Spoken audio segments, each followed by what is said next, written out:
Welcome to this video. My name is Olaf Helbrief from TNO.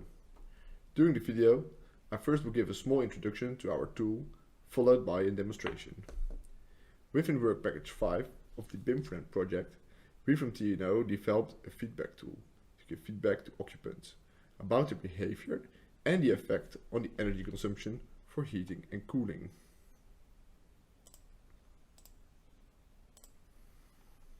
The tool is especially interesting for occupants of recently retrofitted houses.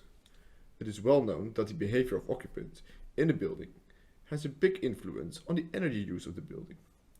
We still see large differences in energy use, even up to a factor 4.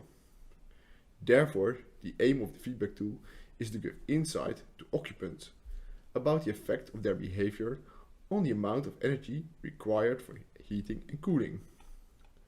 The specific types of behavior the tool focuses on are the temperature settings of the thermostat, the opening and closing of windows, and the use of solar shading.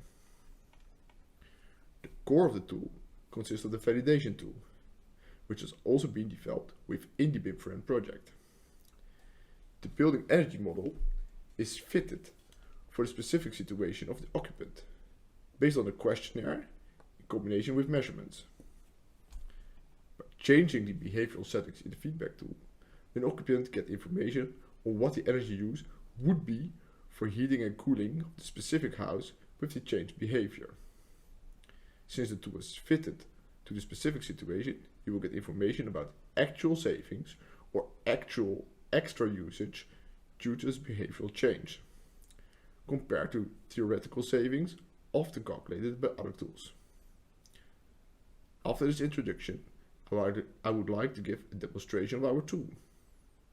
As already mentioned, the aim of the feedback tool is to give more insight to the occupants about the effect of their behavior on the amount of energy required for heating and cooling.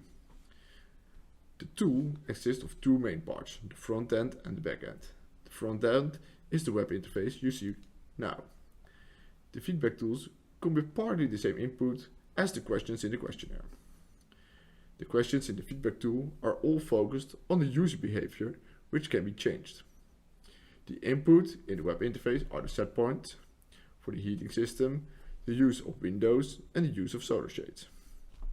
When an occupant first logs into the feedback tool, the GUI will be pre-filled with the information from the questionnaire, and in the background the calibrated building energy model will be loaded. Which means that if the occupants runs a simulation from the GUI with the pre-filled schedules, the outcome will be very near to the actual energy use. By changing the schedules for the thermostat, the ventilation, and or the solar shading, on the left hand side of the GUI, a new energy use can be calculated directly by the backend. The results of the simulation will be displayed in the web interface on the right hand side. In the input panel, the user can independently change the heating set point, the window state, and the solar shading. Selecting the Thermostat Schedule tab, the user has the possibility to change each set point individually, or has the option to collectively change this value.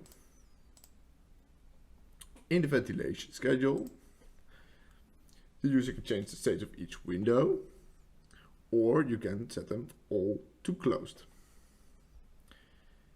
In the solar shade schedule, the question is more or less the same as in the questionnaire.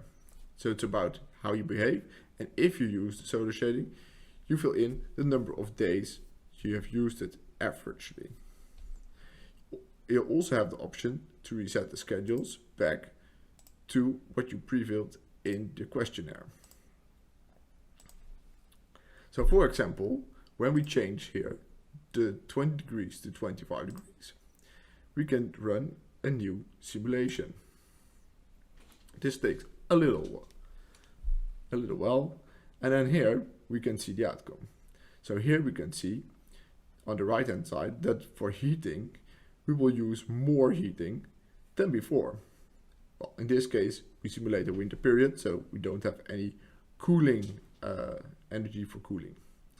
But here you can see that the temperature goes up a little bit, and on the right hand side you can see the heat distribution. So we can also see that there are more periods when it's 25, but even 26 degrees. On the top you can change the unit. So now it's in megajoules, but you can also choose kilowatt hours or use cubic meters of natural gas. So here you can see what the actual usage will be and what the difference will be. So if we change, for example, all temperatures to be 25 degrees,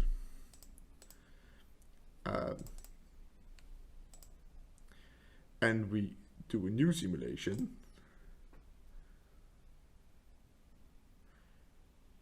we should see that, first of all, the temperature is almost always 25 degrees, but also the change has become larger than it was before.